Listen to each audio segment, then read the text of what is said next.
Okay friends,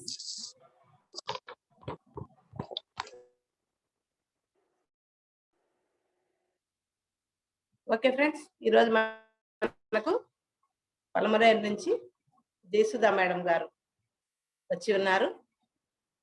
madam గారు 2007 నుంచి ధ్యానంలో ఉన్నారు.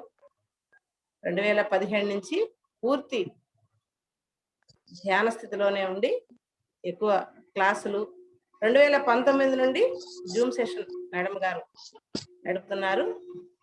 అలాంటి జయసుధా మేడంని మనం ఈరోజు ఆనందమే ఆరోగ్యం అనే సెషన్ ని ప్రారంభించవలసిందిగా కోరుచున్నాం. మేడం, అందరం మేడంకి వెల్కమ్ చెప్దాం. Welcome madam. Thank you madam, thank you so much. ముందుగా మనందరి జగద్గురువు బ్రహ్మర్షి పితామహ పత్రిజీ గారికి నా యొక్క హృదయపూర్వక అనంతకోటి ఆత్మ ప్రణామాలు తెలియజేస్తున్నాను. మరి నాకు జన్మనిచ్చినటువంటి నా తల్లిదండ్రులకు నా యొక్క హృదయపూర్వక కృతజ్ఞతలు తెలుపుకుంటున్నాను. మరి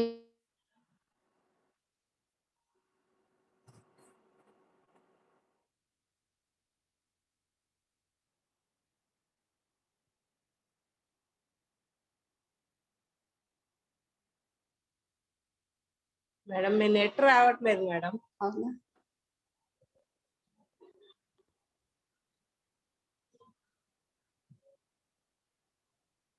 ఉంది మేడం, నెట్ సిగ్నల్స్ ఉంది మేడం. నాకు ఫిజికల్ గాను ఆస్ట్రల్ గాను నాకు సహాయ సహకారాలు అందించినటువంటి మాస్టర్స్ అందరికీ కూడా నా యొక్క హృదయపూర్వక నమస్కారాలు. మరి ఇక్కడ ఉన్నటువంటి ఆత్మస్వరూపులందరికీ కూడా నా యొక్క ఆత్మ ప్రణామాలు.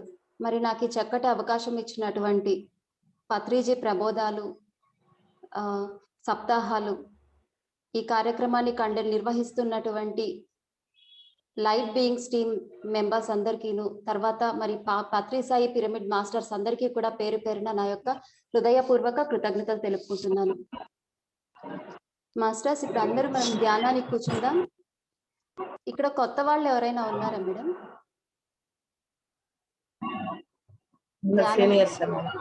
ఓకే, అందరం ధ్యానానికి కూర్చుందాం. ఓకే మేడం, చెప్పండి మేడం. ఓకే, మరి ధ్యానం ఎలా చేసుకోవాలో ఒక్కసారి చెప్పుకుందాం. మరి కళ్ళు రెండు మూసుకోవాలి, చేతులు రెండు లాక్ చేసుకోవాలి, వ్రేళ్లలో వ్రేళ్లు పెట్టుకోవాలి, పాదాలు రెండు క్రాస్ చేసుకొని కూర్చోవాలి.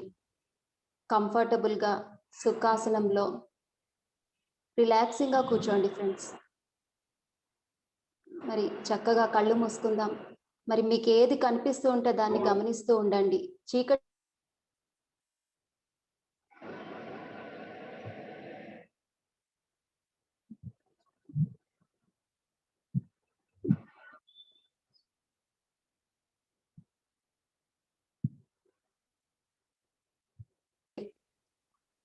అంటే చెట్లు, కొండలు, నదులు, సెలయేళ్ళు ఏవైనా కావచ్చు, ప్రకృతి దృశ్యాలు ఏవైనా కనిపిస్తే ఆ ప్రకృతిలో కూర్చొని ధ్యానం చేయాలనుకుందాం.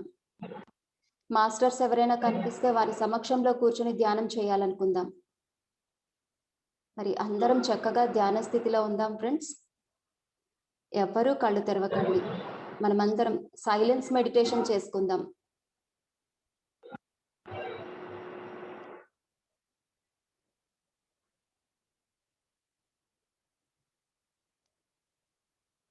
ఏవైనా ఆలోచనలు వచ్చినప్పుడు మాత్రం మీలో సహజంగా జరుగుతున్నటువంటి ఉచ్ఛ్వాస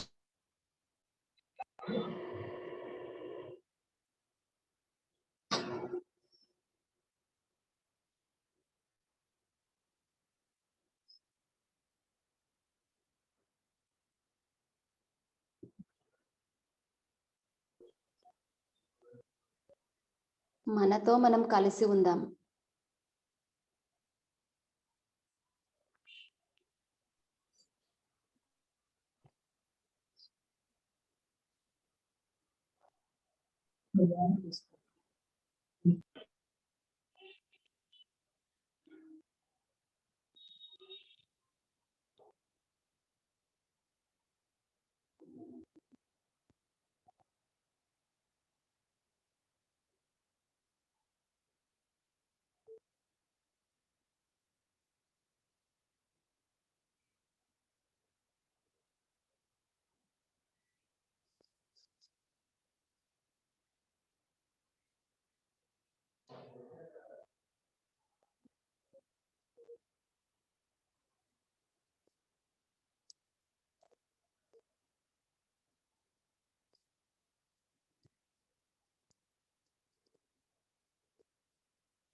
మనతో మనం కలిసి ఉందాం.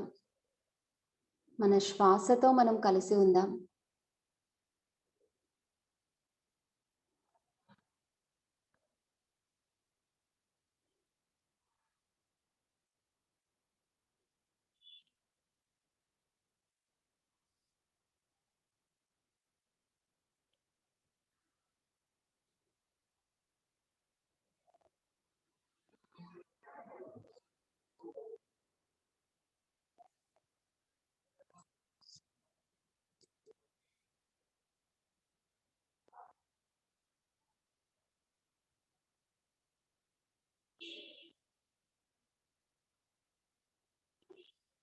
సహజమైన, సున్నితమైన, స్వాభావికమైన శ్వాసతో అనుసంధానం, శ్వాసానుసంధానం.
మన శ్వాసతో, మన గురువుతో మనం కలిసి ఉందాం మిత్రులారా.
ఎరుకతో ధ్యానం చేద్దాం ఫ్రెండ్స్.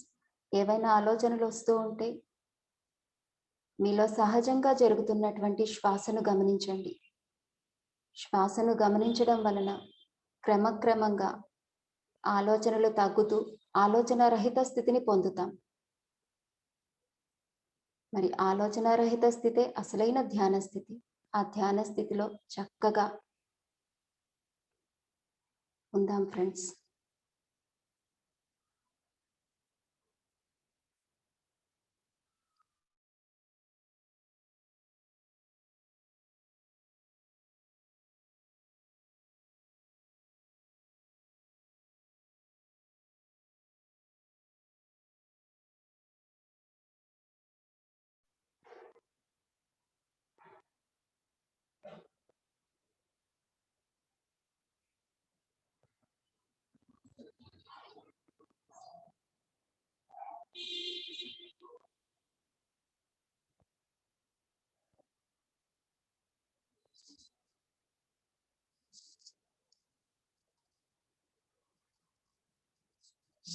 లాస్ట్ 5 మినిట్స్ ఫ్రెండ్స్, ఆఖరి 5 నిమిషాలు.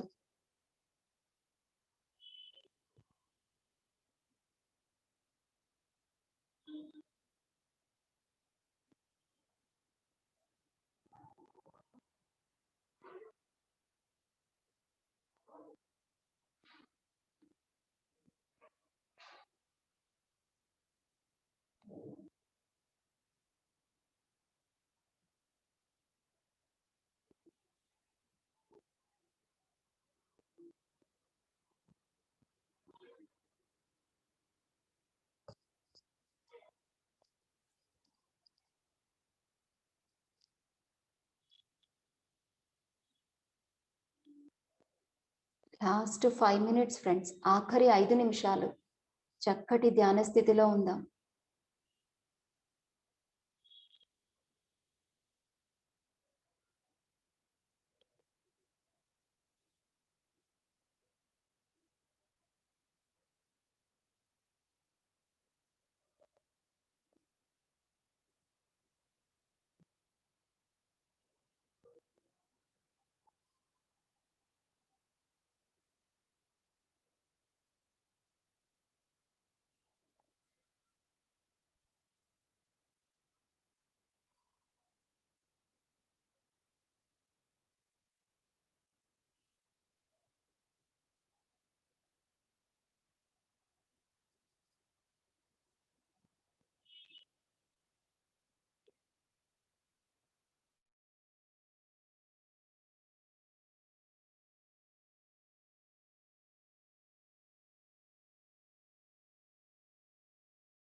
ఆఖరి 2 నిమిషాలు. Last 2 minutes friends.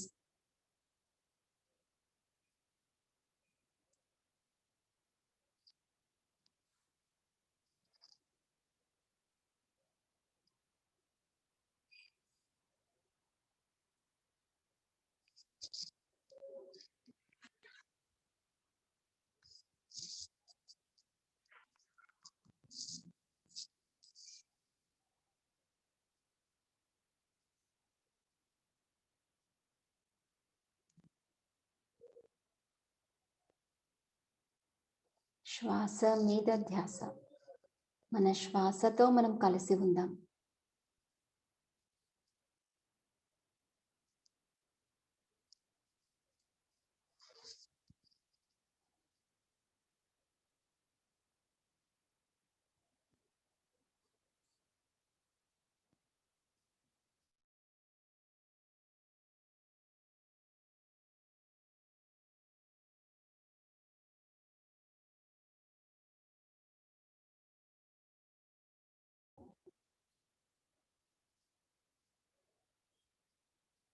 Last 1 minute ఆఖరి ఒక్క నిమిషం.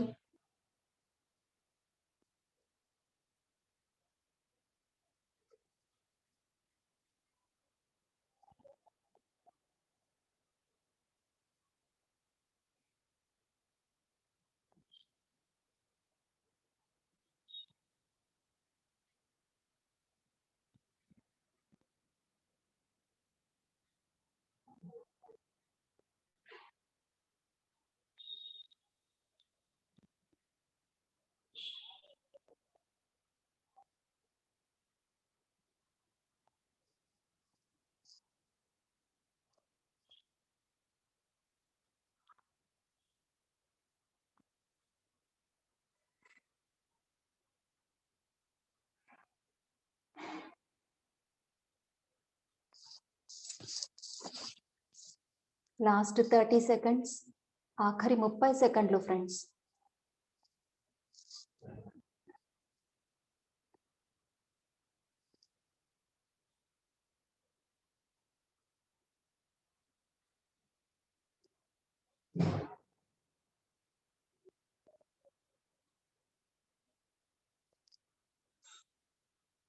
Last 10 seconds.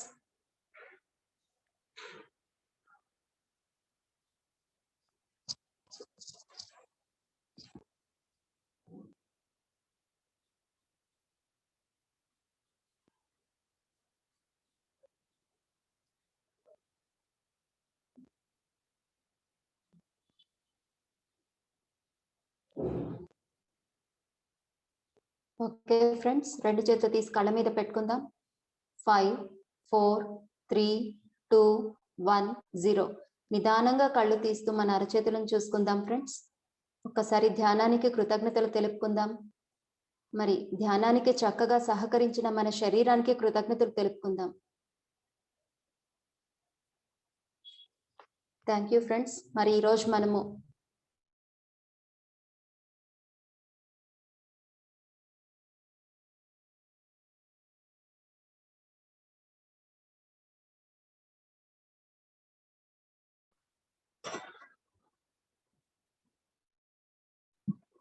కావాలి కదా.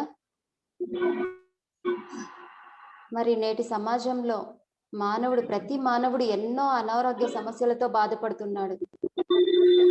ఎన్నో రకాల దీర్ఘకాలిక వ్యాధులకు గురి అవుతున్నాడు. మరి ఆయుష్ కూడా చూడండి క్రమంగా తగ్గిపోతుంది. ఆయుష్ కూడా చిన్న వయసులోనే ఆ ముసలితనానికి గురవుతున్నారు. మరి ఇటువంటి పరిస్థితుల్లో నేటి సమాజానికి సంపూర్ణ ఆరోగ్య శాస్త్రం యొక్క విలువను తెలియజేసి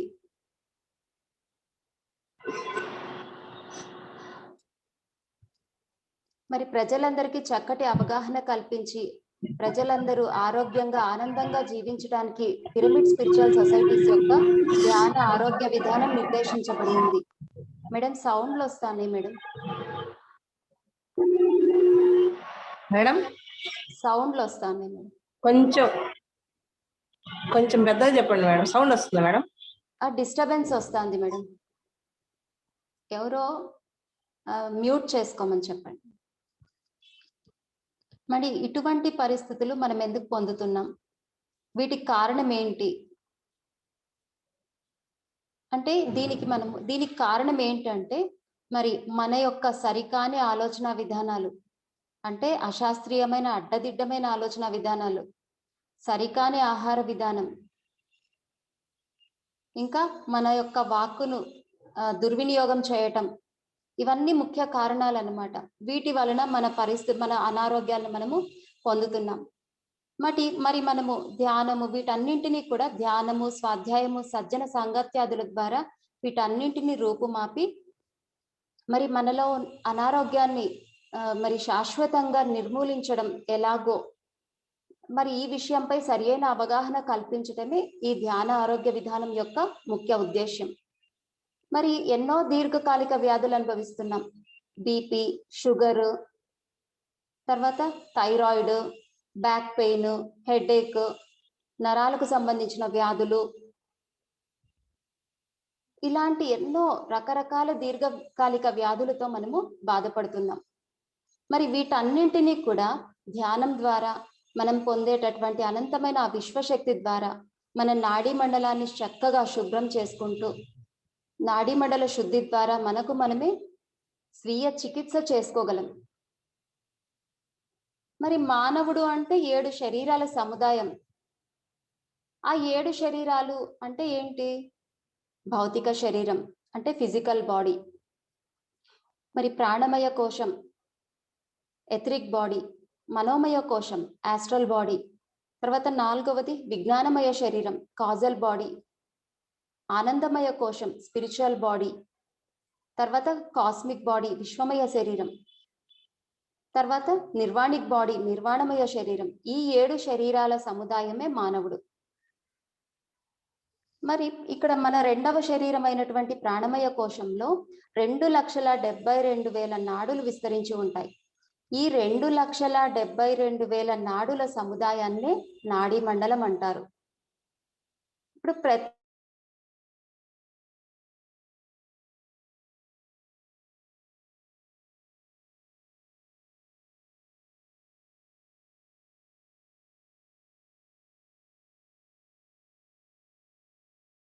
ఉంటాయి.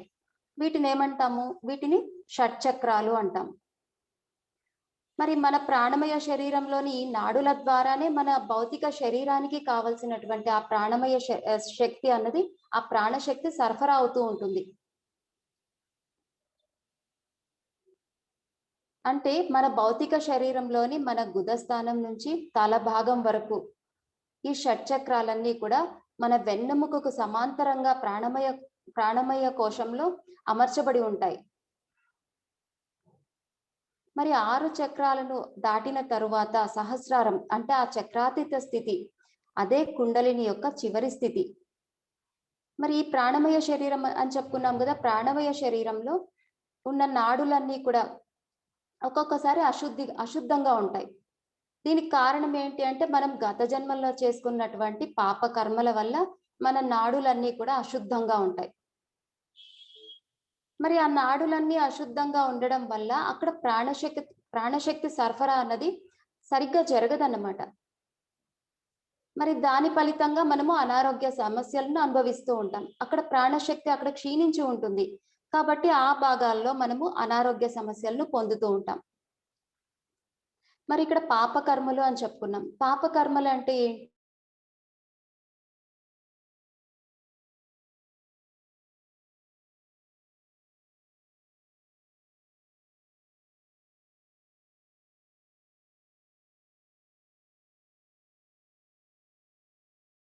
చేస్తాం కదా, యుద్ధానికే పోతాం.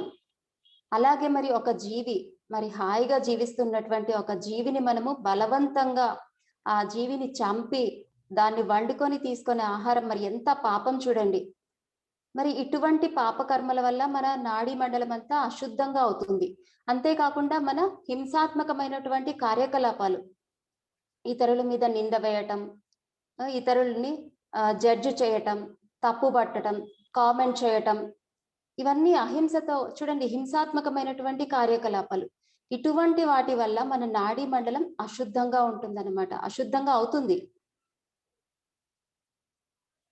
మరి ఎప్పుడైతే మన నాడులన్నీ అశుద్ధంగా ఉంటాయో అక్కడ ప్రాణశక్తి సరఫరా అన్నది సరిగ్గా జరగకుండా మరి అక్కడ బ్యాక్టీరియా వైరస్లకు నిలయమై మరి మనము అనారోగ్య సమస్యలను పొందుతున్నాం.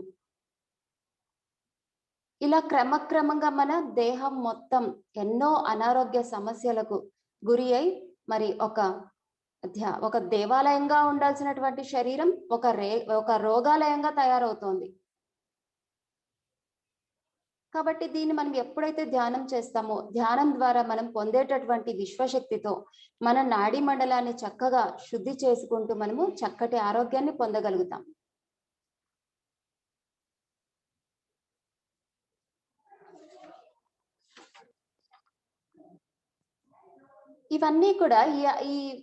ఇవన్నీ కూడా ఎందుకు జరుగుతున్నాయి అంటే మనకు సరి అయినటువంటి ఆధ్యాత్మిక శాస్త్రం యొక్క అవగాహన లేకపోవటం, ఇంకా మన యొక్క జీవన విధానం పైనటువంటి అవగాహన లేకపోవటం, మన శరీరం పైన అవగాహన లేకపోవటం, వీటి కారణంగానే మన నాడీ మండలంలో ఆ బ్లాక్స్ అనేటివి ఏర్పడతాయన్నమాట. కాబట్టి ధ్యానం చేస్తూ మన నాడీ మండలాన్ని శుద్ధి చేసుకుంటూ మనం చక్కటి ఆరోగ్యాన్ని పొందగలుగుతాం. ఇప్పుడు నాడీ మండల శుద్ధి అంటే ఇక్కడ చూడండి, ఇప్పుడు మనం పడుకుంటాం, ప్రతిరోజు రాత్రి పడుకుంటాం. మరి మరుసటి రోజు ఉదయం నిద్ర లేవగానే మనము ఎంతో శక్తితో ఎనర్జెటిక్ గా నిద్రలేస్తాం, ఉత్సాహంగా నిద్రలేస్తాం. మరి ఆ శక్తి ఎక్కడి నుంచి వస్తోంది? ఆ ఉత్సాహం ఎక్కడి నుంచి వస్తోంది? అంటే ఇప్పుడు రాత్రి మనం పడుకున్నప్పుడు మన ప్రాణమయ శరీరం మరి విశ్వంలో ఉన్నటువంటి ఆ ప్రాణశక్తిని గ్రహిస్తుందన్నమాట. అందుకే మనం ఉదయం నిద్ర లేవగానే మనము ఎనర్జెటిక్ గా ఉంటాం, ఎంతో ఉల్లాసంగా ఉంటాం, ఫ్రెష్ గా ఉంటాం. మరి ఒక్కొక్కసారి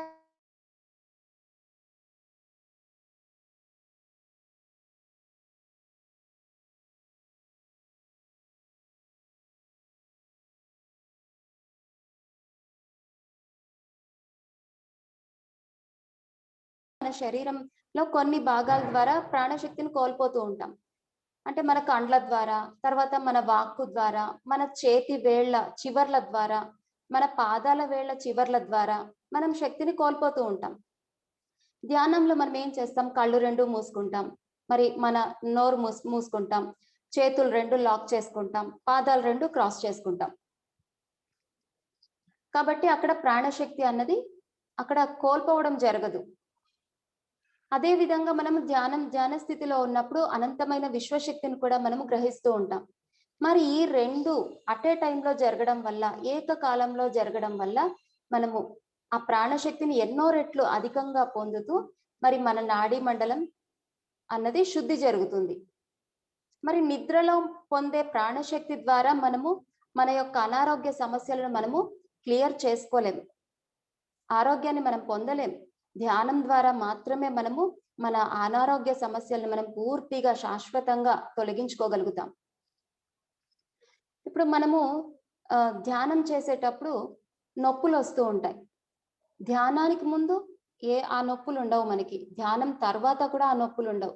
ధ్యానం చేసేటప్పుడు మాత్రమే ఎందుకు ఆ నొప్పులు వస్తాయి అంటే, అక్కడ మనం ధ్యానంలో పొందేటటువంటి ఆ విశ్వశక్తి ద్వారా మనకు అక్కడ ఎక్కడైతే బ్లాక్స్ ఉంటాయో అక్కడ ప్రాసెస్ జరుగుతూ ఉంటుందన్నమాట. క్లియర్ అవుతూ ఉంటాయి.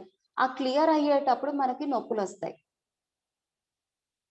అంటే అక్కడ అలాగా ఒక 3-4 డేస్ ధ్యానం చేసిన తర్వాత, 3-4 డేస్ అలాగే సాధన చేసిన తర్వాత అక్కడ ఆ నొప్పి అన్నది ఇంకా రాదన్నమాట. అంటే అక్కడ ఉన్నటువంటి రోగకారకం తగ్గిపోయింది అని అర్థం.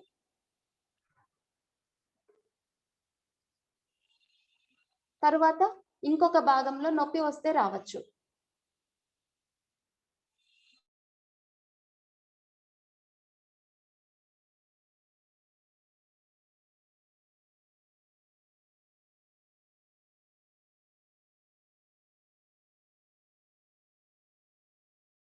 పూర్తిగా తగ్గిపోతాయన్నమాట. పూర్తిగా ఎప్పుడైతే నాడీ మండల శుద్ధి జరుగుతుందో ఇక రోగం అన్న ప్రసక్తే ఉండదు.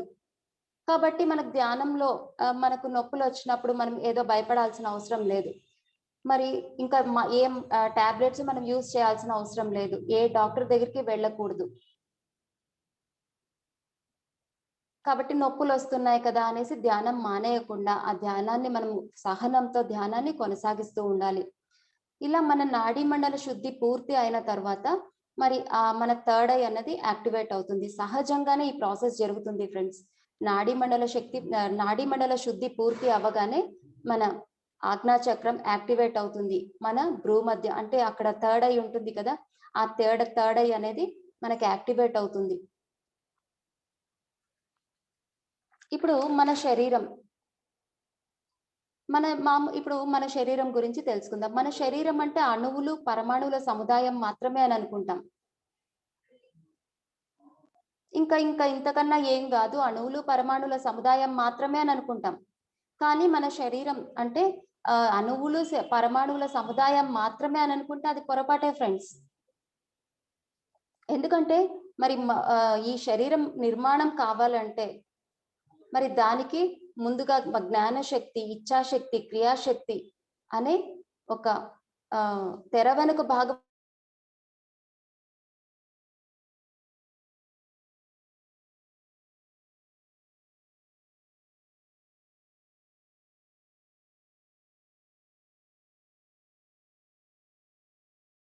దాంట్లో ఆ ఇంటికి సంబంధించిన వివరాలన్నీ ఆ ప్లాన్ లో ఉంటాయి. అంటే ఆ భూమి ఆ సైజ్ ఎంత ఉంది, ఆ భూమి బలం ఏంటి, ఆ గోడలు ఎలా కట్టాలి, ఆ గోడలు స్ట్రెంగ్త్ ఏంటి, మరి ఇలా అన్ని ఏ రూమ్ ఎక్కడ రావాలి, ఇవన్నీ కూడా ఈ అన్ని వివరాలు కూడా ఆ ప్లాన్ లో ఉంటాయి. అంటే ఆ ఇంజనీరింగ్ కి సంబంధించినటువంటి 5 సంవత్సరాల జ్ఞానం మొత్తం ఆ ప్లాన్ లో ఉంటుందన్నమాట. మరి ఆ జ్ఞాన శక్తి కావాలి. తర్వాత ఇల్లు కట్టడానికి విల్ పవర్ కూడా ఉండాలి. అంటే అక్కడ ఆ ఇచ్ఛాశక్తి అన్నది ఉండాలి. తర్వాత ఎంతో మంది అక్కడ పని చేయాలి. కూలి వాళ్ళు, మేస్త్రీలు ఇలా ఎంతో మంది పని చేయాలి. అంటే అక్కడ క్రియాశక్తి కావాలి. అంటే జ్ఞానశక్తి, క్రియాశక్తి, ఇచ్ఛాశక్తి 3 కలిసి ఉన్నప్పుడే మరి ఇటుక మీద ఇటుక పేర్చబడి ఒక చక్కటి ఇల్లు, అక్కడ ఎంతో మంది కూలి వాళ్ళు, మేస్త్రీలు, ఎలక్ట్రీషియన్స్, మళ్ళీ ఫ్లోరింగ్ వేసేవాళ్ళు, పెయింటర్స్, ప్లంబర్స్, మరి వుడ్ వర్క్ చేసేవాళ్ళు, ఇలా ఎంతో మంది వర్క్ చేసి ఒక చక్కటి ఇల్లు అన్నది నిర్మించబడుతుంది.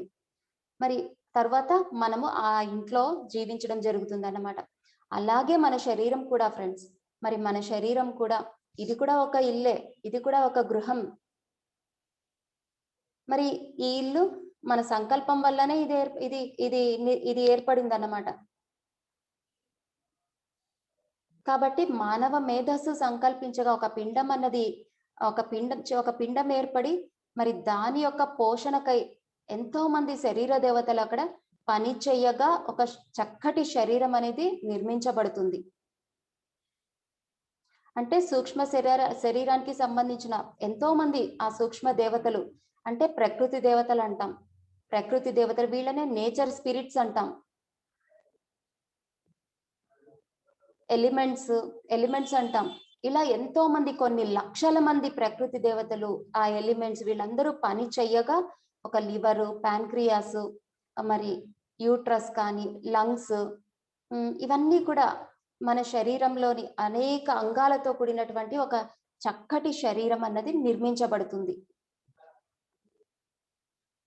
అంటే దీనికి అంతటికీ కూడా ఆత్మ యొక్క ప్రోత్సాహం వల్లనే ఇదంతా జరుగుతుంది.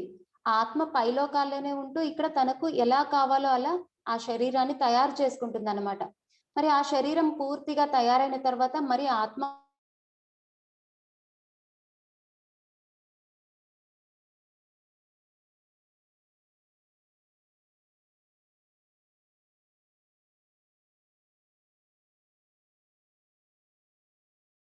శరీరం అన్నది నిలవదు. మరి ఆత్మ అన్నది ఒక తొలి శ్వాసగా ఆ శరీరంలోకి ప్రవేశిస్తుంది. ఇక్కడ చూడండి, మరి ఇప్పుడు ఆడ నుంచి ఇప్పుడు మగ వీర్యం, ఆడ వీర్యం రెండూ కలిసినప్పుడు ఒక అండం అనేది తయారవుతుంది. మరి ఆడ నుంచి వెలువడేదాన్ని ఎగ్ అంటాం, మగ నుంచి వెలువడేదాన్ని స్పర్మ్ అంటారు. ఈ రెండు కలిసినప్పుడు ఒక జైగోట్ అనేది ఫామ్ అవుతుంది. ఆ జైగోట్ కణ విభజన జరిగి మరి ఒక చిన్న పిండంగా తయారవుతుంది. ఆ జైగోట్ కణ విభజన జరిగి ఒక అండంగా తయారవుతుంది. ఆ అండం మరిన్ని కణ విభజనలతో పెద్దదవుతూ ఒక చిన్న పిండంగా తయారై మరి అనేక అంగాలు సంతరించుకుంటుంది అన్నమాట. ఇలా ఒక చక్కటి శరీరం నిర్మాణం అయిన తర్వాత మరి ఆత్మ అందులో ప్రవేశించాలి. ఆత్మ అందులో ఒక తొలి ఊపిరిగా ప్రవేశిస్తుంది. ఇలా ఆత్మ అందులో తొలి ఊపిరిగా ప్రవేశించిన తర్వాత మరి అక్కడ ఒక సజీవమైన శిశువు, ఒక సక్రమమైన శిశువు మరి ఆ తల్లి గర్భం నుంచి బయటకు రావడం జరుగుతుంది. మరి చూడండి, ఒక శరీరం అన్నది తయారవ్వాలంటే తెర వెనుక భాగవతం ఎంతో ఉంది.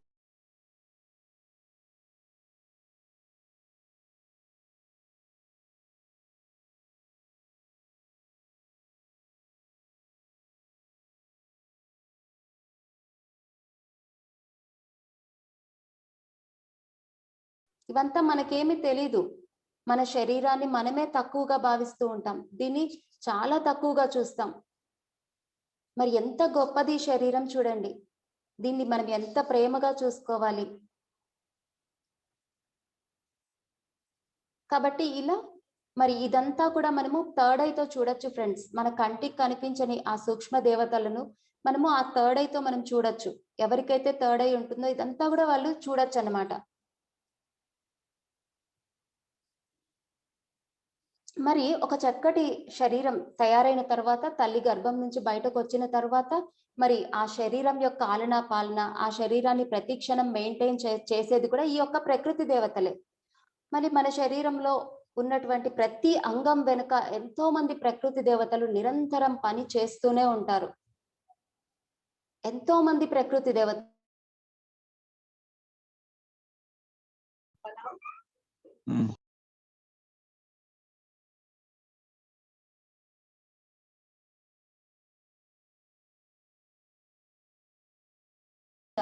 మూసేస్తారు కదా.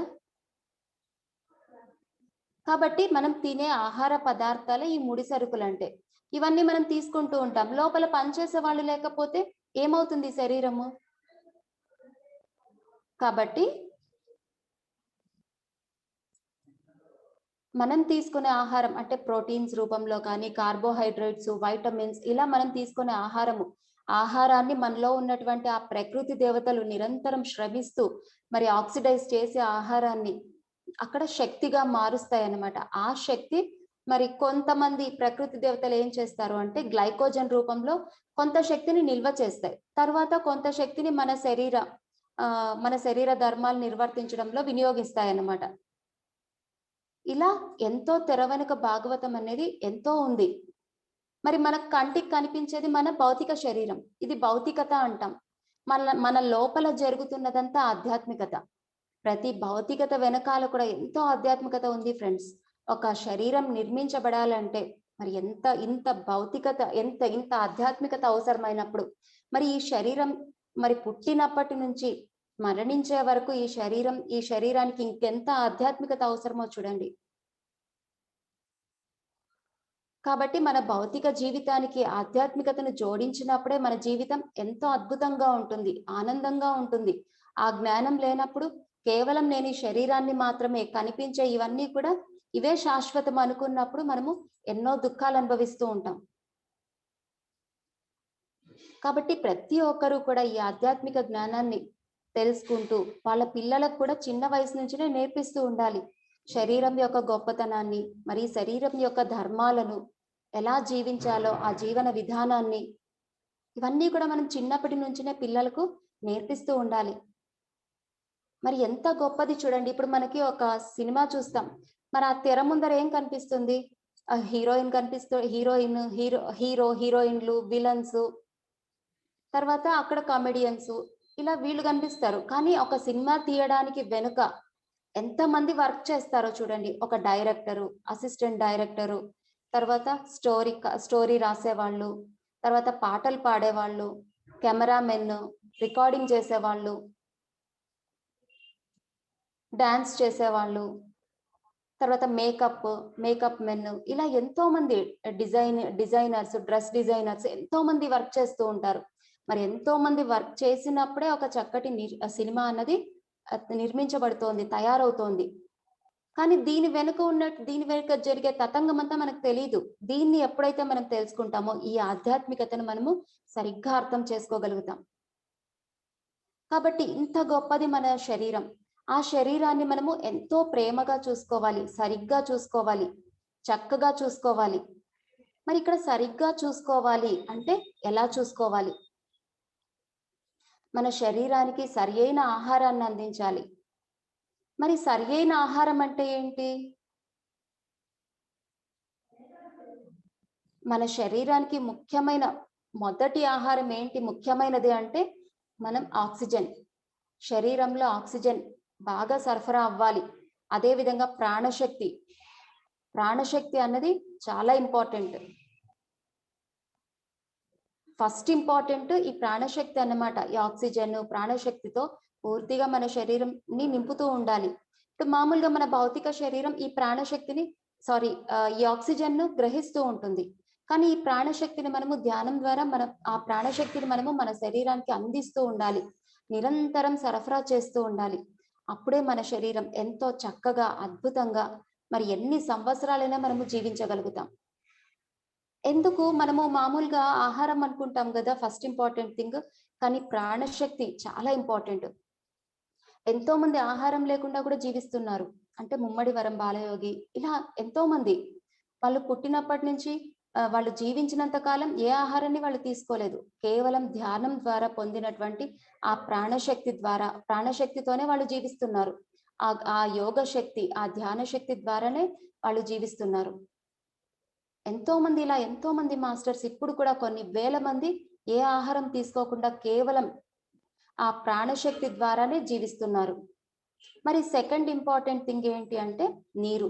మన శరీరం నిర్మాణంలో 80% నీరు ఉంటుంది. కాబట్టి మనం ఎక్కువగా నీరు అందిస్తూ ఉండాలి, ఎక్కువగా తాగుతూ ఉండాలి మనం.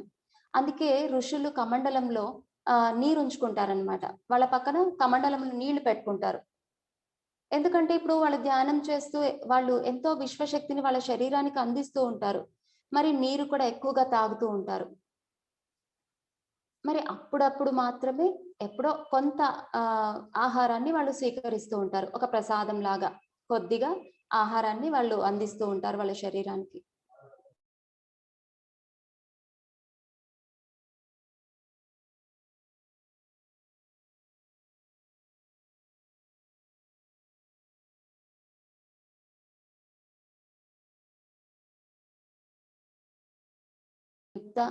యుక్తాహార విహారస్య అన్నారు. మన ఆహారం యుక్తమైనదిగా ఉండాలి. సరి అయిన ఆహారాన్ని మనం అందించాలి. అంటే ఏ మాంసాహారాన్ని తీసుకోకూడదు. అక్కడ గుడ్లతో సహా పూర్తిగా నిషేధించాలి. ఎందుకంటే ఇప్పుడు ఆ గుడ్డులు కూడా ఒక జీవి బయటకు వస్తుంది. దాన్ని అక్కడనే మనము ఆ గుడ్డులోనే మనం చంపేస్తున్నాం. అంటే ఇప్పుడు చూడండి, ఒక తల్లి గర్భంలోనే ఆ గర్భస్థ శిశువుని మనకు తెలియకుండా సహజంగా ఎప్పుడైనా అబార్షన్ అయితేనే మనం ఎంతో బాధపడతాం. అంటే ఇప్పుడు చూడండి, ఆ తల్లిదండ్రులు ఎంతో ఎదురు చూస్తూ ఉంటారు. బిడ్డ ఎప్పుడు బయటొస్తుందా? ఎప్పుడు మనం ఎత్తుకొని ముద్దులాడతామా? అని ఎంతో ఎదురు చూస్తూ ఉంటారు. కానీ అబార్షన్ అయితే తట్టుకోలేరు. అసలు ఎంతో బాధకు లోనవుతారు. మరి అటువంటిది ఒక జీవి మరి బయటకు రాకుండా లోపల ఆ గుడ్డు రూపంలోనే చంపేస్తున్నాం. ఇది కూడా చాలా పాపం ఫ్రెండ్స్. అందుకే మరి ఆ గుడ్డే తినాల్సిన అవసరం లేదు. ఇప్పుడు ఎగ్లెస్ కేక్స్ దొరుకుతున్నాయి, అన్ని దొరుకుతున్నాయి. వాటిని ప్రిఫర్ చేయొచ్చు కదా. సో ఇక్కడ సరి అయిన ఆహారం అంటే మరి మాంసాహారాన్ని పూర్తిగా నిషేధించడం. తర్వాత మష్రూమ్స్ కూడా తీసుకోకూడదు. తర్వాత మైక్రోవేవ్స్, ప్రతినిత్యం మైక్రోవేవ్లలో వండుకుంటూ ఉంటారు. అలాంటి ఆహారం కూడా ఎందుకంటే అక్కడ హైయెస్ట్ రేడియేషన్ ఉంటుంది. ఆ హైయెస్ట్ రేడియేషన్ వల్ల అక్కడ ఉన్నటువంటి ఆ పోషకాలన్నీ కూడా పూర్తి బర్స్ట్ అయిపోతాయి. అందుకే పత్రి సార్ అంటూ ఉంటారు, మైక్రో ఓవెన్ ఎవరికైనా ఉంటే కూడా అది పోయి బంగాళాఖాతంలో పడేయండి అంటూ ఉంటారు. అంటే అసలు మనం ప్రిఫర్ చేయకూడదు అన్నమాట. ఎప్పుడో ఒకసారి బయటకు వెళ్ళినప్పుడు తింటే పర్వాలేదు. ప్రతినిత్యం మైక్రోవేవ్ లో వండుకోవడం, తర్వాత ఏదో స్విచ్ చేస్తే హీట్ అయిపోతుంది కదా అనేసి దాంట్లో పెట్టుకొని హీట్ చేసుకొని తినడం, ఇలాంటివన్నీ కూడా పూర్తిగా మనం అవాయిడ్ చేస్తేనే బాగుంటుంది. ఇంకా గార్లిక్ కూడా ఇప్పుడు మనము కొలెస్ట్రాల్ తగ్గిస్తుంది, డాక్టర్స్ తినమంటారు, శరీరానికి చాలా మంచిది అంటారు. కానీ గార్లిక్ వల్ల ఏమవుతుంది అంటే రజోగుణాన్ని ప్రేరేపిస్తుంది. అంటే మనలో కోపతాపాలు, ఉద్రేకాలు, చీటికి మాటికి రియాక్ట్ అవ్వడము, ప్రతిదాన్ని అక్కడ దేన్ని తట్టుకోలేం, ప్రతిదానికి రియాక్ట్ అవుతూ ఉంటాం. ఇటువంటి గుణాలన్నీ మనలో ప్రేరేపిస్తుంది అన్నమాట.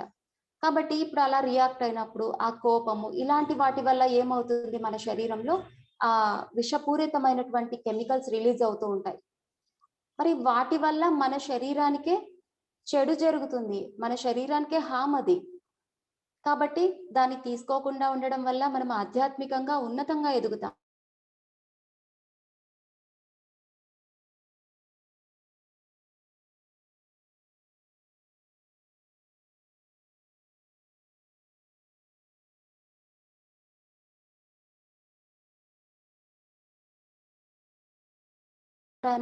ఎప్పుడు తీసుకోవాలి, ఎలా తీసుకోవాలి, ఎంత తీసుకోవాలి అన్నప్పుడు ఆకలి వేసినప్పుడే తీసుకోవాలి. ఎంత తీసుకోవాలి? ఆకలి ఉన్నంత వరకే తీసుకోవాలి.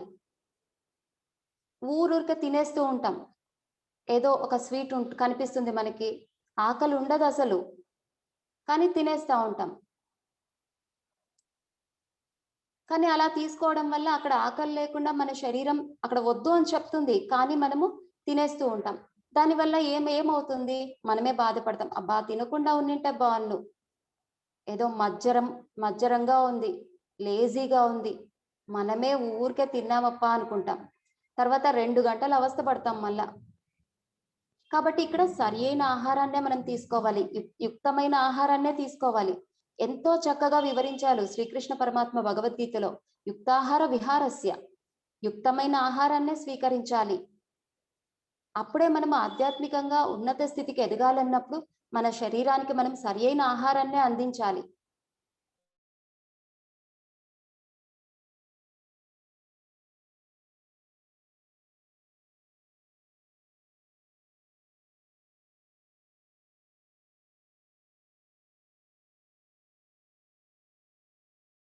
తీసుకోవాలన్నమాట. అంటే మన శరీరానికి ఏం కావాలి ముఖ్యంగా? ఫస్ట్ ఇంపార్టెంట్ థింగ్ ఏంటి అంటే ప్రాణశక్తి. ఆ ప్రాణశక్తిని మనం ధ్యానం ద్వారా ఎక్కువగా అందిస్తూ ఉండాలి. తర్వాత సెకండ్ ఇంపార్టెంట్ థింగ్ నీరు. నీరుని ఎక్కువగా మనము అప్పుడప్పుడు నీరు తాగుతూనే ఉండాలి. తర్వాత థర్డ్ ఇంపార్టెంట్ థింగ్ అంటే ఆహారం. ఆహారం ఎప్పుడు అంటే ఆకలి వేసినప్పుడు మాత్రమే. అది కూడా ఫ్రెష్‌గా అప్పుడప్పుడు వండుకొని తిన్నటువంటి ఆహారమే ఉండాలి. మరి మనకు పని తగ్గుతుంది కదా! లేకపోతే ఇది మిగిలిపోయింది గదా! మరుసటి రోజు తిందాము అని ఫ్రిడ్జ్‌లో పెట్టుకొని తినకూడదు. అప్పటికప్పుడు ఫ్రెష్‌గా వండుకొని తినేటటువంటి ఆహారాన్నే మన శరీరానికి మనం అందివ్వాలి. ఇలాంటి ఎన్నో జాగ్రత్తలు తీసుకోవాలన్నమాట. అప్పుడే మన శరీరం ఎంతో ఆరోగ్యంగా ఎన్ని సంవత్సరాలు కావాలంటే అన్ని సంవత్సరాలు మనం జీవించగలుగుతాం. అంతేకాకుండా ఇంకొక విషయం. ఎప్పుడు కూడా మనము నేను శరీరాన్ని కాదు, నేను ఆత్మను అన్న భావనతో ఉండాలి. ఎందుకంటే ఆ భావన వల్ల మన శరీరానికి ఆత్మశక్తి అన్నది ఎక్కువగా అందుతూ ఉంటుంది. ఎప్పుడు ఎక్కువగా అది గుర్తు చేసుకుంటూ ఉండాలి. నేను శరీరాన్ని కాదు, నేను ఆత్మను అన్న భావాన్ని మనలో పెంపొందించుకుంటూ ఉండాలి. తర్వాత ప్రకృతిలో అవకాశం ఉన్నప్పుడల్లా కొండల్లో, కోనల్లో మరి సముద్ర తీరాల్లో అప్పుడప్పుడు ఆ ప్రకృతిలో గడుపుతూ ఉండాలి. అటువంటి ప్రదేశాల్లో విహరిస్తూ ఉండాలి. తర్వాత ఎప్పుడు నవ్వుతూ ఉండాలి, ఉల్లాసంగా ఉండాలి. ఎప్పుడు కూడా అంతే. ఎప్పుడు అందరితో కలిసిమెలిసి నవ్వుతూ ఉండాలన్నమాట. ప్రతి క్షణాన్ని ఎంజాయ్ చేయాలి. ఏదో వైరాగ్య భావంతో కాదు. వైభోగంతో జీవించాలి. పత్రి సార్ అదే చెప్తారు. వైరాగ్యం కాదు, వైభోగం అంటారు. ఆ వైభోగంలో జీవించాలి. ఇలాంటి జాగ్రత్తలన్నీ తీసుకున్నప్పుడు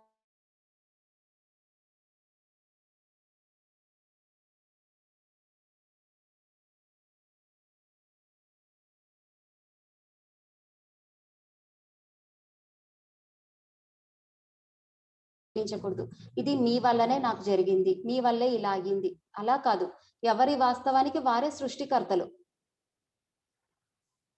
ఎందుకంటే ఇప్పుడు ఎవరన్నా మనల్ని తిడుతున్నారు అంటే దానికి ఇప్పుడు గత జన్మలో మనం ఎంతో బాధ పెట్టుంటాం. సో ఈ జన్మలో మనం అది అనుభవిస్తున్నాం.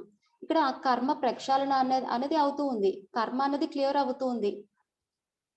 ఇలా అనుకోవాలి. వాళ్ళకి అక్కడ సో ఈ పాఠాన్ని మనం నేర్చుకోవాలి. వాళ్ళ క్షమాపణ చెప్పుకోవాలి. క్షమాతత్వం ఎంత గొప్ప గుణం చూడండి. ఆ క్షమాతత్వాన్ని కలిగి ఉండాలి. మరి వాళ్ళని క్షమాపణ కోరుతూ మనల్ని మనం క్షమించుకుంటూ ఇలా ప్రేమతో జీవించాలన్నమాట. వాళ్ళని అంగీకరించాలి. లేకపోతే అవి రిపీట్ అవుతూనే ఉంటాయి. ఆ కర్మల నుంచి మనం బయటకు రాలేము. ఇప్పుడు ఎవరైనా తిడుతూ ఉంటారు. దాన్ని మనం క్యారీ చేస్తూ ఉన్నామనుకోండి, వాళ్ళు నన్ను తిట్టారని పదే పదే గుర్తు చేసుకుంటూ, మరి వాళ్ళని ఎప్పుడు అవాయిడ్ చేస్తున్నామనుకోండి, మళ్ళా ఆ పాఠం అక్కడ మనం ఏం నేర్చుకోవాలో నేర్చుకోవాలి. అది నేర్చుకోనంత వరకు మళ్ళీ జన్మలు తప్పవన్నమాట. అక్కడ వాళ్ళని అంగీకరించడం నేర్చుకోవాలి. అక్కడ వాళ్ళని క్షమించడం నేర్చుకోవాలి. క్షమాపణ కోరడం నేర్చుకోవాలి. తర్వాత మన ప్రేమను పంచడం నేర్చుకోవాలి.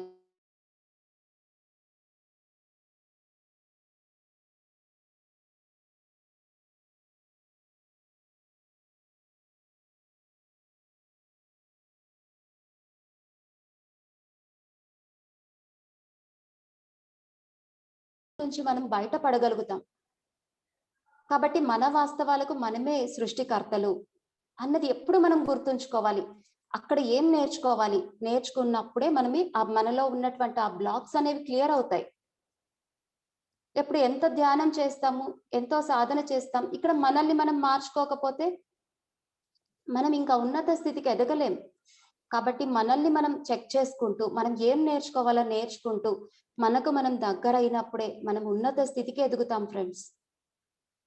మరి అన్నీ కూడా మన స్వీయ చర్యల వలననే వాటిని మనము పరిష్కరించుకోగలుగుతాం. ఇది కేవలం మన స్వీయ చర్యల వలన మాత్రమే పరిష్కరించుకోగలుగుతాం. ఇవన్నీ మనం గుర్తుంచుకోవాల్సినటువంటి విషయాలు.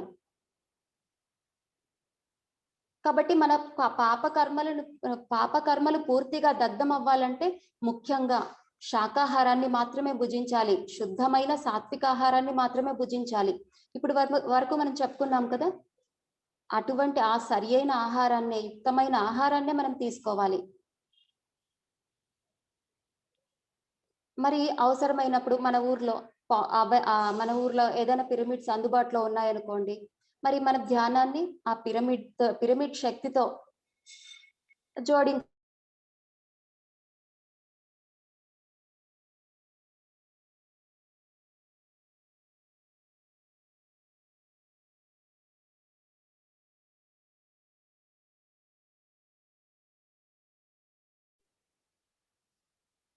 కాబట్టి మనలో ఉన్నటువంటి ఆ నిబిడీకృతమైనటువంటి ఆ శక్తి సామర్థ్యాలను మనము సక్రమంగా వినియోగించుకోవాలి. ఇంకా మనలో ఎన్నో మూఢనమ్మకాలు ఉంటాయి, మూఢ విశ్వాసాలు ఉంటాయి. వాటన్నింటినీ కూడా పూర్తిగా తొలగించుకోవాలి. ఎన్నో ఉంటాయి చూడండి. ఇప్పుడు పూజ చేస్తూ ఉంటారు, ఆకలేస్తూ ఉంటుంది, విపరీతమైన ఆకలి. మరి మనం ఏమైనా తినేసి పూజ చేస్తే ఏదో తప్పేమో, పాపమేమో, తినేసి వ్రతం చేయకూడదు, ఇలా ఎన్నో మూఢనమ్మకాలు. మరి మంగళవారం ఈ పని చేయకూడదు, శుక్రవారం ఈ పని చేయకూడదు, ఇది మంచిది కాదు, అది మంచిది కాదు, ఎన్నో మూఢనమ్మకాలు చూడండి.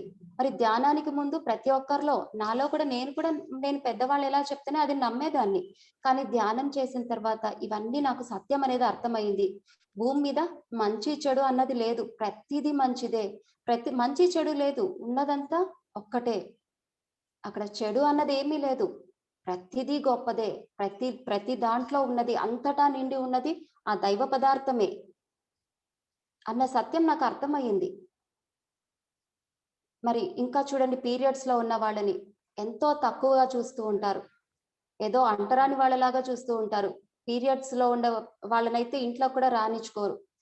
ఇలా ఎన్నో మూర్ఖత్వాలు, ఎంతో మూఢనమ్మకాలు మనలో ఉంటాయి. నిజానికి వాళ్ళల్లో ఎంతో దైవశక్తి ఉంటుందన్నమాట. వాళ్ళు ఒక శక్తి స్వరూపాలు. వాళ్ళు ఏమనుకుంటే అది జరిగేటంత శక్తి వాళ్ళల్లో ఉంటుంది. ఇవన్నీ మనకి ధ్యానం చేసినప్పుడే, ఆధ్యాత్మిక శాస్త్రాన్ని, ఆధ్యాత్మిక జ్ఞానం ద్వారానే మనకి ఇవన్నీ అర్థమవుతాయి. కాబట్టి ఇటువంటి మూఢనమ్మకాలు అన్నింటినీ కూడా మనము వాటన్నింటి నుంచి బయటపడాలి, పూర్తిగా తొలగించుకోవాలి. ప్రతిదీ మంచిదే, అన్ని గొప్పవే, ఎందుకంటే అంతటా ఉన్నది దైవ పదార్థమే. ఇంకా చెడ్డది అనేది ఎక్కడుంది చెప్పండి?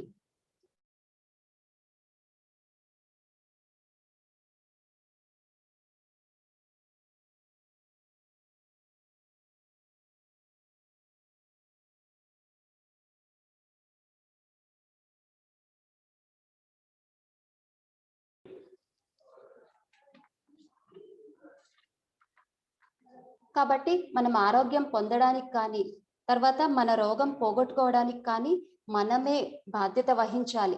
ఎవరో వచ్చి బాగు చేస్తారు అనేది కాదు. ఇప్పుడు మన రోగాన్ని మనమే తెచ్చుకున్నాం, మన అశాస్త్రీయమైనటువంటి ఆలోచన విధానాల వల్ల, హింసాత్మకమైనటువంటి కార్యకలాపాల వల్ల మనమే తెచ్చుకున్నాం. కాబట్టి మన రోగాన్ని మనమే పోగొట్టుకోవాలి. ఎవరో వచ్చి బాగు చేస్తారు అనేది ఏం లేదు ఇక్కడ, మనమే పోగొట్టుకోవాలి. అదేవిధంగా పూర్వజన్మ కృతం పాపం వ్యాధి రూపేణ పీడ్యతే అంటే అదే చెప్తున్నారు ఇక్కడ. ఆరోగ్యం అనేది ఎవరో ఇచ్చే భిక్ష కాదు, మనకు మనం ఇచ్చుకునే ఒక గొప్ప కానుక ఆరోగ్యం అన్నది. కాబట్టి ఇక్కడ కొన్ని మనం పాటించాల్సినటువంటి నియమాలు ఏంటి అంటే, ముఖ్యంగా ధ్యానం, ఎక్కువగా ధ్యాన సాధన మనం చేస్తూ ఉండాలి. ఆ ధ్యానం ద్వారా ఆ అనంతమైన విశ్వశక్తిని మన శరీరానికి మనం అందిస్తూ ఉండాలి. అంతేకాకుండా ఇంకొకసారి మనం చెప్పుకున్న పాయింట్సే ఇక్కడ రిపీట్ అవ్వచ్చు ఫ్రెండ్స్, కానీ చాలా ఇంపార్టెంట్ పాయింట్స్ ఇది. ప్రతి ఒక్కరూ గుర్తుంచుకోవాల్సినటువంటి పాయింట్స్. మరి మాంసాహారాన్ని గుడ్లతో సహా నిషేధించడం, మరి శుద్ధ సాత్విక ఆహారాన్ని మనం తీసుకోవడం, తర్వాత ఎక్కువగా ప్రకృతిలో గడపడం, ఇవన్నీ కూడా మనం పరిమిత ఆహారాన్ని తీసుకోవడం, ఎంతవరకు ఆకులు ఉందో అంతే తినాలి. ఇలాంటి జాగ్రత్తలన్నీ తీసుకుంటూ మనం మన ఆరోగ్యాన్ని మనము కాపాడుకోవచ్చు ఫ్రెండ్స్. ఎప్పుడైతే మన శరీరాన్ని మనము జాగ్రత్తగా చూసుకుంటామో, ఎందుకంటే ఈ శరీరంలో అనంతమైన శక్తి ఉంది. మరి మన శరీరం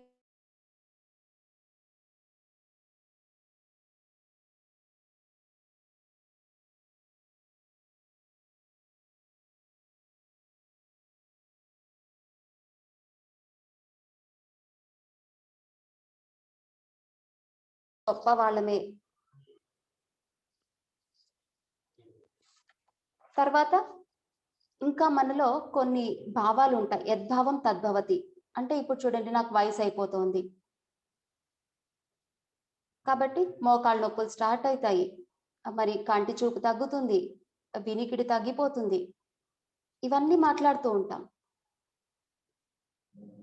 మరి ముసలితనం అన్నది సహజంగా ప్రతి ఒక్కరికి పొందే అదొక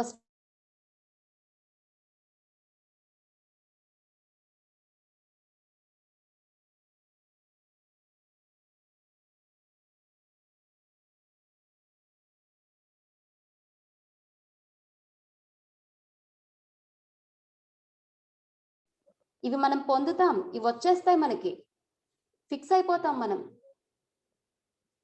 కాబట్టి మరి చూడండి, ఇక్కడ మన ఆలోచన విధానాలు, మనం మాట్లాడే మాటలే అటువంటి పరిస్థితుల్లో మనమే సృష్టించుకుంటున్నాం. మరి ఇక్కడ మన వాస్తవానికి మనమే సృష్టికర్తలు కాక ఇంకెవరు చెప్పండి? కాబట్టి ఇక్కడ యద్భావం తద్భవతి. నేను ఎప్పుడు బాగున్నాను, నేను ఆనందంగా ఉన్నాను, చక్కటి ఆరోగ్యంతో ఉన్నాను, ఇలాంటి భావాలతో ఉండాలి.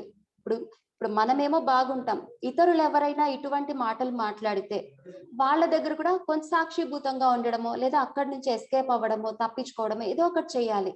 అక్కడ మనం మాటలు కలిపేస్తూ ఉంటాం, అక్కడ ఎరుకను కోల్పోతాం మనం. అక్కడ కూడా అవును కదా, నిజమే కదా అని అక్కడ మనం కూడా మాటలు కలిపేస్తూ ఉంటాం. కాబట్టి అక్కడ ఎరుక మనకు అవసరం.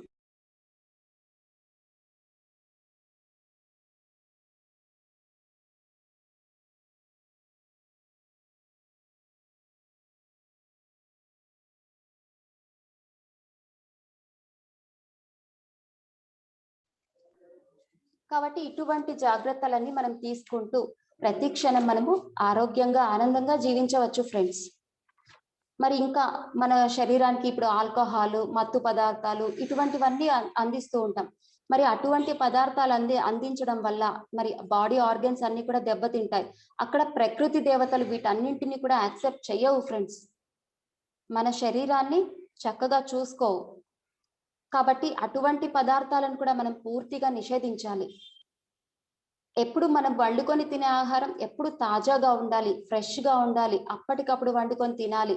ఏదో మిగిలిపోయింది కదా, మరుసటి రోజు తిందాంలే, ఏముంది, రేపు పని తగ్గిపోతుంది కదా, ఇలా కాదు, ఎప్పటికప్పుడు వండుకొని తినాలి. ఇవన్నీ కూడా మన సాధనకు ఎంతో ఉపయోగపడతాయి.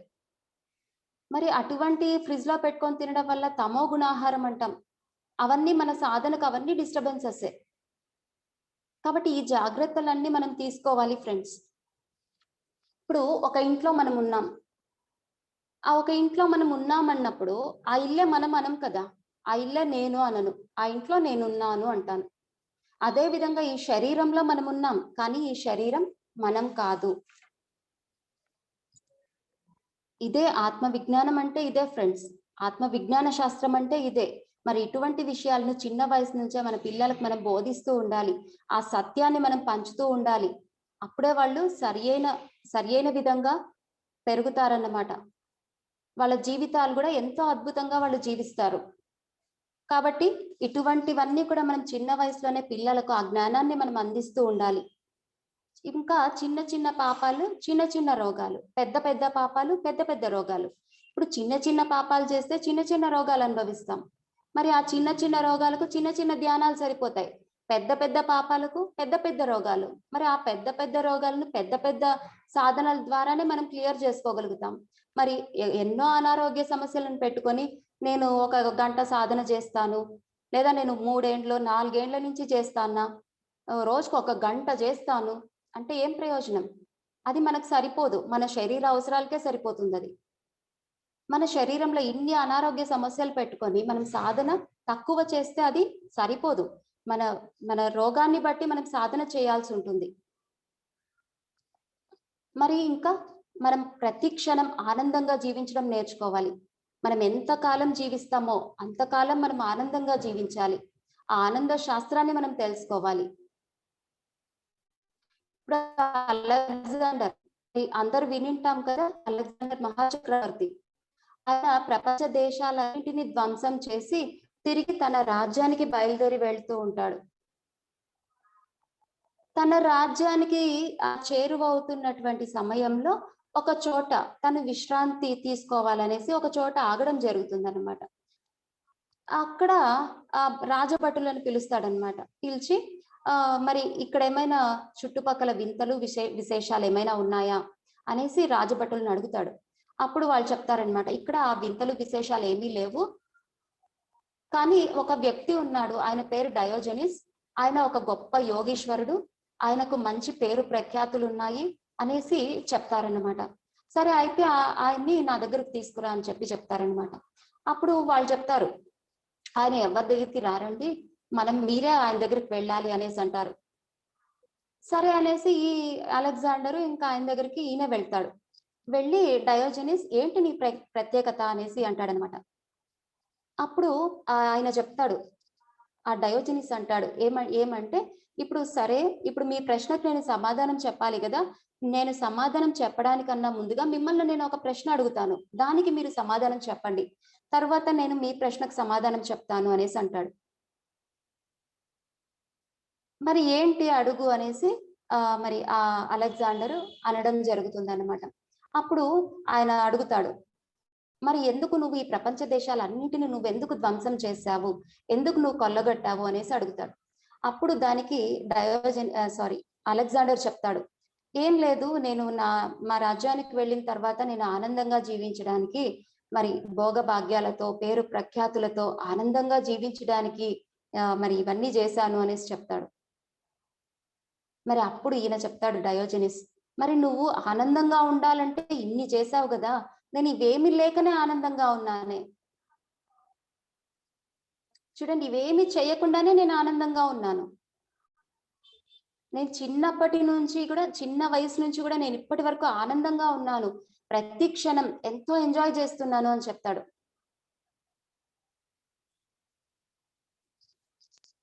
ఒక్క సెకండ్ ఫ్రెండ్స్.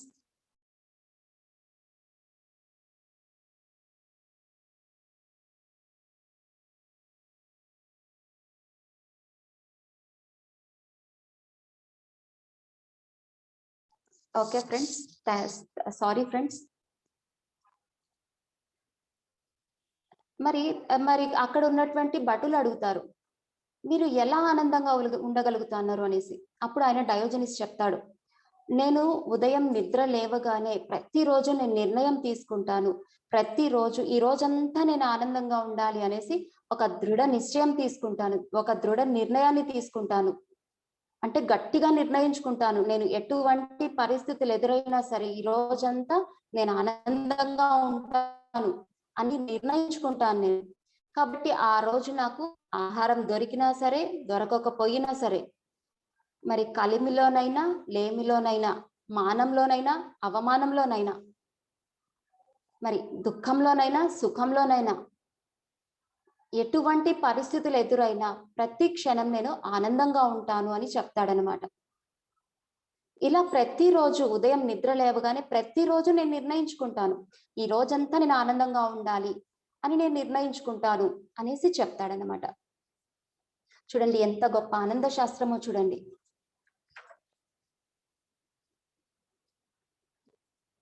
కాబట్టి మనం ఎప్పుడు కూడా ఏం చేస్తే మనం ఆనందంగా ఉంటామో అది తెలుసుకోవాలి ఫ్రెండ్స్.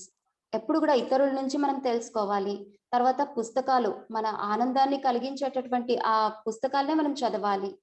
ఆ జ్ఞానాన్ని అందించేటటువంటి పుస్తకాలే మనం చదవాలి. ఇలా ప్రతి క్షణం ఆనందంగా ఉండడం మనము నేర్చుకోవాలి ఫ్రెండ్స్. ఇంకా మనము honesty is the best policy అంటారు.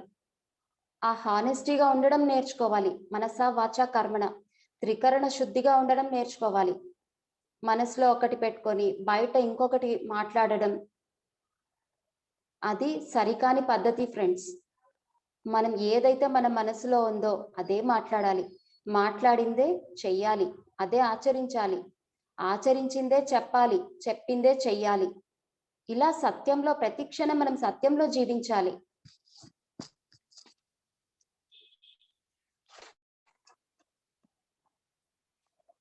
కాబట్టి నిజాయితీగా త్రికరణ శుద్ధితో ఉండడం మనం నేర్చుకోవాలి ఫ్రెండ్స్. ఇదే ఆనంద సూత్రం అంటే ఇదే. మరి ఇప్పుడు బుద్ధ భగవానుడు చూడండి, ఆయన మరి రాజ్యం నుంచి బయటకు వెళ్ళాడు. వెళ్ళినప్పుడు ఒక ముసలితనాన్ని చూశాడు, ఒక ఒక చావును చూశాడు, ఒక రోగాన్ని చూశాడు. మరి అప్పుడు తన యొక్క రథసారథి చన్నుడితో అడుగుతాడన్నమాట, ఇవన్నీ నేను కూడా పొందుతానా అనేసి అడుగుతాడు. అప్పుడు ఆయన చెప్తాడు, అవును ఇది అందరికీ వస్తుంది, ఇవన్నీ కూడా ముసలి వయసు కానీ మరణం ఇవన్నీ ప్రతి ఒక్కరు కూడా పొందాల్సినటువంటి స్థితిలే అనేసి ఆయన చెప్తాడు. అయితే నేను చూడాల్సినటువన్నీ చూసేసినాను, ఇంకా నేను చూసేది ఏమీ లేదు, పద అనేసి వెనుతిరిగి వెళ్ళిపోదాం అనేసి వెళ్ళిపోతారన్నమాట. మరి అనుకుంటాడు, మరి ఇవన్నీ నేను పొందకుండా ఎలా జీవించాలి? ఆ సత్యం ఏంటి? ఈ సత్యాన్ని నేను తెలుసుకోవాలి. ముసలితనం రాకుండా, ఏ జబ్బు రాకుండా ఎలా జీవించాలి అని వెతికే దాంట్లో మరి 5.5 సంవత్సరం ఎంతో మంది గురువుల దగ్గరకు వెళ్ళి వారు చెప్పిన సాధనలన్నీ చేస్తాడు. చేసినా కూడా ఆయనకు ఆ తృప్తిని పొందలేడు. ఎన్నో సాధనలు, మంత్రాలను జపించడము, తర్వాత శీర్షాసనం వేయడము, ఆ తర్వాత ఆహారం లేకుండా ఉండటము, చక్రాల మీద ధ్యాస, ఇలా ఎన్నో కఠోర సాధనలు కూడా చేశాడు. ఎన్నో సాధనలు 5.5 సంవత్సరం ఎంతో మంది గురువుల దగ్గర తిరుగుతూ వాళ్ళు చెప్పిందంతా చేస్తూ మరి ఆ తృప్తిని తర్వాత ఆ సత్యాన్ని తెలుసుకోకుండా తర్వాత నేనే తెలుసుకోవాలి సత్యము అనేసి తర్వాత తనకు తానుగా ఒక చెట్టు కింద కూర్చొని తను ధ్యాన సాధన స్టార్ట్ చేస్తాడు. మరి అంతకుముందు ఆయన ఏ ఆహారాన్ని తీసుకోకుండా ఉంటాడు. కొన్ని రోజులుగా ఆహారం బాగా నీరసించిపోయి ఉంటుంది. మరి సుజాత అనే ఆవిడ ఆ ప్రకృతి వనదేవతకు మరి పాయసం పెట్టాలి అనేసి ఒక పాయసం తెస్తుంది అనమాట. ఈ బుద్ధ భగవానుని చూసి, మరి మీరేం సాధన చేస్తారు, ఇంత నీరసంగా ఉన్నారు, నీరసంగా ఉంటే ఎలా సాధన చేయగలుగుతారు, ఈ పాయసాన్ని తీసుకోమని చెప్పి ఇస్తుంది. మరి ఆ పాయసాన్ని తాగుతాడనమాట. మరి వాళ్ళ ఫ్రెండ్స్, ఆయన జతలో ఉన్నటువంటి వాళ్ళ ఫ్రెండ్స్ కూడా వెళ్ళిపోతారు. ఈయన భోగానికి అలవాటు పడిపోయినాడు, మరి ఈయనేం సాధన చేస్తాడు, ఈయన ద్వారా మనమేం నేర్చుకోగలుగుతాం అనేసి వాళ్ళందరూ కూడా వెళ్ళిపోతారు. సరే ఈయన ఒక్కటే సింగిల్ గా మరి ఆయన ఒక్కటే కూర్చొని సాధన ప్రారంభిస్తాడన్నమాట. కళ్ళు మూసుకొని కూర్చుంటాడు. లోపల జరిగే ఆ శ్వాసను గమనించడం జరుగుతుంది. ఆ శ్వాసను గుర్తిస్తాడన్నమాట. లోపలికి వెళ్తూ బయటకు వచ్చే శ్వాసను గుర్తిస్తాడు. అరే ఇదేదో బాగుందని చెప్పి ఆ శ్వాసను గమనిస్తూ తర్వాత ఏదో శక్తిని పొందినట్లుగా ఫీల్ అవుతాడు. ఓ ఇదేదో నేను ఎంతో శక్తివంతంగా అవుతున్నానే అనేసి, ఇది బాగుంది అనేసి ఆ సాధనను అలాగే కొనసాగిస్తాడు. అంటే అలా ఉదయం నుంచి సాయంత్రం ఆ ధ్యాన స్థితిలో ఉంటూ తర్వాత 3 జాముల్లో తన గత జన్మలో ఒక జాము అంటే 2.5 గంట ఫ్రెండ్స్. ఆ రాత్రంతా 3 జాములు అంటాం. ఒక జాములో తన గత జన్మలన్నీ చూసుకుంటాడు. తర్వాత ఏ జన్మ తర్వాత ఇంకొక జన్మ వచ్చింది వాటిని చూసుకుంటాడు రెండో జాములో. తర్వాత మరి ఆ కార్యకరణ సంబంధాన్ని చూసుకుంటాడు. ఒక జన్మ తర్వాత ఎందుకు ఇంకొక జన్మ వచ్చింది, ఏ కారణం చేత ఆ జన్మను నేను పొందాను అన్న కార్యకారణ సంబంధాన్ని చూసుకుంటాడు. తర్వాత ఈ దుఃఖాలకు కారణం ఏంటి, మనలో ఉన్నటువంటి ఆ తృష్ణకు కారణం ఏంటి అంటే అవిద్య. ఈ అవిద్యను మనం ఎలా తొలగించుకోవాలి,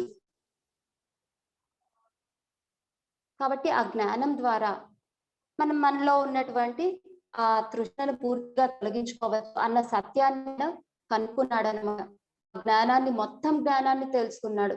మరి తెలుసుకొని ఆ కర్మ సిద్ధాంతాన్ని మరి ఆ జ్ఞానాన్ని అంతా కూడా ఆయన జీవించినంత వరకు కూడా అందరికీ ప్రచారం చేశాడు. అందరికీ బోధించడం జరిగింది ఆ జ్ఞానాన్ని. కర్మ సిద్ధాంతాన్ని బోధించారు. కాబట్టి అక్కడ ఆయన చెప్పారు అప్పువ అంటే ఎవరి దీపాన్ని వాళ్ళే వెలిగించుకోవాలి. అంటే శ్రీకృష్ణ పరమాత్ముడు ఏమంటాడు, ఉద్ధరేదాత్మనాత్మానం అంటే ఎవరిని వారే ఉద్ధరించుకోవాలి. మరి ఎవరు చెప్పిన సత్యం ఒక్కటే కదా ఫ్రెండ్స్, మనల్ని మనమే ఉద్ధరించుకోవాలి. కాబట్టి ఎప్పుడు కూడా మనము సరియైన విధంగా సరియైన ఆలోచనలతో తర్వాత సరియైన వాక్కును ఉపయోగిస్తూ సరియైన భావాలనే కలిగి ఉంటూ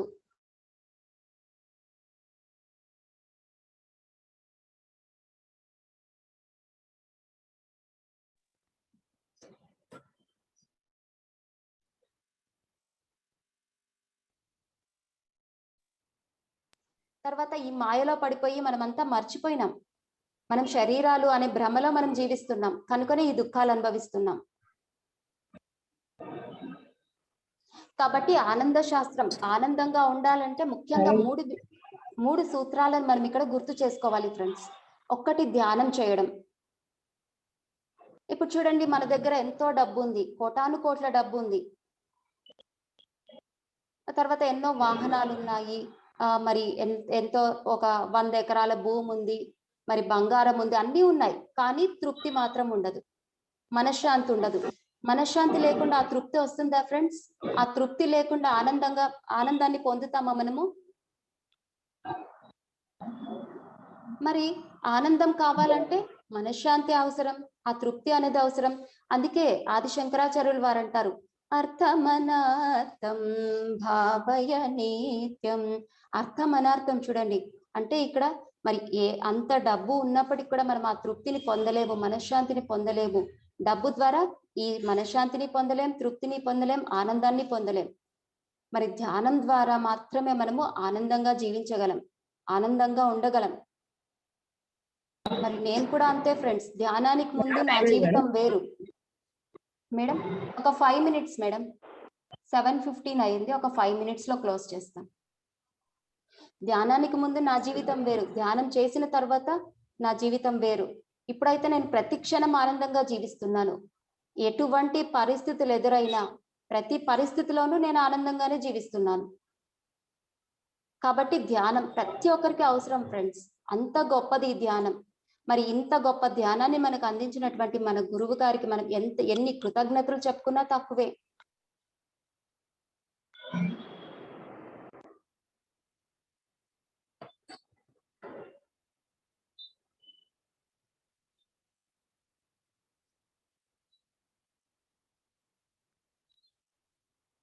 బ్రహ్మజ్ఞానాన్ని పొందుతామో అప్పుడే మనం బ్రాహ్మణులం అవుతాం. తర్వాత భోజనం అంటే ఏంటి? ఇప్పుడు మనము మన శరీరానికి ఇచ్చే భోజనం ఆహారం వేరు, తర్వాత మన ఆత్మకు అంటే మన ఆత్మకి ఇచ్చే ఆహారం వేరు. మన శరీరానికి మనం తీసుకునే పదార్థం ఆహారం అయితే మరి ఆ పదార్థం ద్వారా మనం పొందే ఆ జ్ఞానము, నవరసాలు ఇవన్నీ కూడా ఆత్మకు ఆహారం. ఇప్పుడు మనము ఒక స్వీట్ తింటాం, ఎంత బాగుందో అనుకుంటాం, ఆ అనుభూతి ఆత్మకు ఆహారం. కాబట్టి ఇలా మనము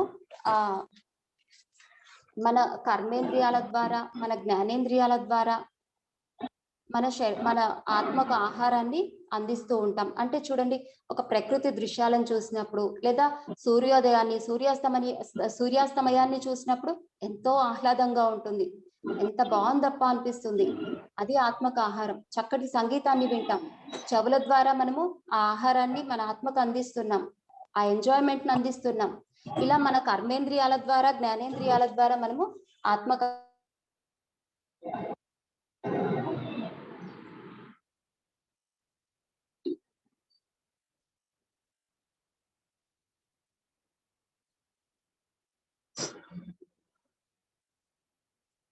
ఆఖరిది కర్తవ్య దీక్ష, మూడవది కర్తవ్య దీక్ష. అంటే మన కర్తవ్యాలను మనం నిర్వర్తించడం, ఇప్పుడు మన ధర్మాలను మనం నిర్వర్తించడం.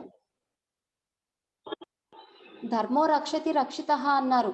మరి మనం ధర్మంగా జీవించటం, మన కర్తవ్యాలను మనం విస్మరిస్తే దుఃఖం, కర్తవ్యాలను మనము చక్కగా ఆచరించినప్పుడు మనము ఆనందంగా ఉంటాం. కాబట్టి చేయవలసినవి చేస్తే ఆనందంగా ఉంటాం, చేయకూడనివి చేస్తే దుఃఖంతో ఉంటాం. మరి మన కర్తవ్యాన్ని మనం విస్మరించినప్పుడు మనం గిల్టీగా ఫీల్ అవుతాం చూడండి, గిల్టీగా ఫీల్ అవుతాం. మరి అందరిలో తిరగాలంటే కూడా లోపల ఏదో తప్పు చేశామనే భావన ఉంటుంది. ఎప్పుడైతే మనము మన కర్తవ్యాన్ని చక్కగా నిర్వర్తించామో మనం ఎవరికి భయపడాల్సిన పని లేదు, నేను అన్ని చేశాను కదా, ఎంతో హాయిగా ఉంటాం, ఫ్రీగా ఉంటాం. కాబట్టి ఇక్కడ మన ధర్మాలను మనం చక్కగా నిర్వర్తించాలి. కుటుంబపరమైన ధర్మాలను, మన ధర్మాలన్నింటినీ మనం నిర్వర్తించాలి. సమాజపరమైనటువంటి ధర్మాలను ఇలా చక్కగా నిర్వర్తిస్తూ ఆనందంగా జీవించగలం. తర్వాత 4వది ఏంటి అంటే ఎంజాయ్మెంట్ సైన్స్. అంటే మన జీవితం అనేది మనకు ఒక గొప్ప అవకాశం చూడండి. మంచి కర్మలను చేయడానికి ఒక గొప్ప అవకాశం, ధ్యానం చేయడానికి ఒక గొప్ప అవకాశం, ధ్యానం నేర్పించడానికి ఒక గొప్ప అవకాశం. మరి ఇప్పుడు మనం ఇతరులకు ఎవరికైనా ధ్యానాన్ని నేర్పిస్తాం, వాళ్ళకు ఆల్రెడీ ధ్యానం వచ్చి ఉంటుంది అనుకోండి, వాళ్ళు మనకన్నా ఇంకా జ్ఞానపరంగా ఇంకా ఎంతో ఉన్నత స్థితిలో ఉండొచ్చు. మరి అటువంటి వారి దగ్గర మనం జ్ఞానాన్ని పొందడం మనకు ఒక చక్కటి అవకాశం. కాబట్టి జ్ఞానాన్ని నేర్చుకోవడంలో మనం ఎప్పుడు నిర్భయంగా మనం నేర్చుకోవాలి. జ్ఞానాన్ని పంచడం ఒక చక్కటి అవకాశం, ఆ జ్ఞానాన్ని పొందటం ఒక చక్కటి అవకాశం.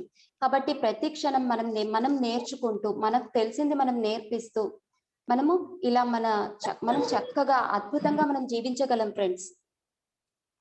అంతేకాకుండా ఇంకా నాకు అన్నీ తెలుసు అది అనే భావనలో ఎప్పుడు ఉండకూడదు. నాకు తెలిసింది కొంతే, నేను తెలుసుకోవాల్సింది ఇంకా ఎంతో ఉంది అనేదే ఎన్లైటన్మెంట్ స్టేట్ అంటే. అదే సరి అయిన జీవితం. నాకు అంతా తెలుసు అనుకున్నప్పుడు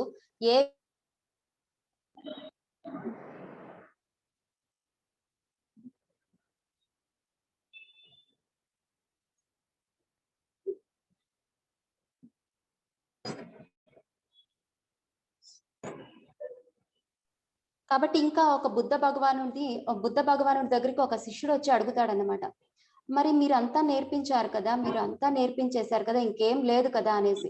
అప్పుడు బుద్ధ భగవానుడు చెప్తాడు, అక్కడ ఒక చెట్టు ఉంది కదా, వెళ్ళి కొన్ని ఆకులు తీసుకురమ్మని చెప్తాడు. మరి ఆయన వెళ్ళి అక్కడ ఆ చెట్టు నుంచి కొన్ని ఆకులు తీసుకొని వచ్చి బుద్ధ భగవానుడి ముందర పెడతారన్నమాట. మరి ఆయన ఆ ఆకుల్ని చూపించి, మరి నేను తెలుసుకోనింది ఇంతే, నేను తెలుసుకోవాల్సింది ఇంకా ఆ చెట్టంత ఉంది, నేను మీకు బోధించింది కూడా ఇంతే, నేను ఇంకా మీకు బోధించాల్సింది కూడా ఆ చెట్టంత ఉంది. చూడండి, బుద్ధ భగవానుడే మరి నాకు ఇంతే తెలుసు, అంత జ్ఞానం తెలిసి కూడా ఇంతే నాకు తెలుసు అన్నప్పుడు మనం ఆయన ముందర మనం ఎంత చెప్పండి. కాబట్టి ఎప్పుడు కూడా మనం నేర్చుకుంటూ, మనం ఇతరులకు మనకు తెలిసింది మనం పంచుతూ ఉండాలి. మరి ఇలా మనము ప్రతి క్షణం ఆనందంగా జీవించాలి. కాబట్టి ఇప్పుడు ఇన్ని విషయాలు మనం విన్నాం కదా, సరి అయిన ఆహార విధానం, తర్వాత చక్కగా ధ్యానం చేస్తూ అనంతమైన ఆ విశ్వశక్తిని మన శరీరానికి అందించడం, నీరు ఎక్కువగా తాగటం, సరి అయిన ఆహారాన్ని తీసుకోవడం, ఇలా ప్రకృతిలో సంచరించడం, ఇలాంటి జాగ్రత్తలన్నీ మనం తీసుకుంటూ ప్రతి క్షణం ఆనందంగా జీవిద్దాం, ఆరోగ్యంగా జీవిద్దాం. మరి ఇక్కడ మీ అందరికీ కూడా ఏమైనా డౌట్స్ ఉంటే అడగచ్చు ఫ్రెండ్స్. ఈ సబ్జెక్టుకు సంబంధించి నాకు తెలిసింది నేను క్లియర్ చేస్తాను.